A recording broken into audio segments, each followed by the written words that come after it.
Live from the world's capital markets, here are the latest financial headlines brought to you by News Factory. Hello and welcome to Wednesday's financial news. Stay with us for more market headlines. The dollar-yen pair made a minor upwards correction in the last session, gaining 0.2%. The RSI's positive signal is in line with the overall technical analysis. The last session saw the Bitcoin fall 0.8% against the dollar. The ultimate oscillator is giving a negative signal, which matches our overall technical analysis. The gold-dollar pair plummeted 1.2% in the last session. The CCI is giving a negative signal. The oil-dollar pair plummeted 1.1% in the last session. The stochastic indicator is giving a negative signal, which matches our overall technical analysis. Coming up, the choices from our chief analyst for today. Oil prices edged higher as traders attempted to balance an improved outlook for global demand from the IEA with weak Chinese economic data.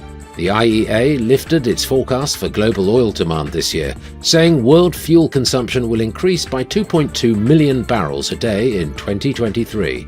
The pound dropped after a rise in Britain's jobless numbers suggested fewer Bank of England rate increases could be needed in the coming months to bring down inflation, helping the broad dollar index to push back towards Monday's 5-week peak.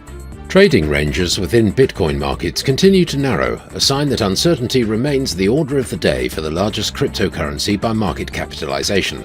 Simultaneously, BTC's share of overall crypto markets continues to rise, an indication that it remains the safe haven digital asset for investors. Those were today's major economic events, and now moving on to world financial headlines.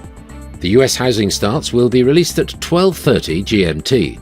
The US MBA mortgage applications at 1100 hours GMT. The Eurozone's harmonized index of consumer prices at 0900 hours GMT. Germany's 10Y bond auction will be released at 0930 GMT. Japan's exports at 2350 GMT. Japan's imports at 2350 GMT. We hope that you've enjoyed Wednesday's market outlook.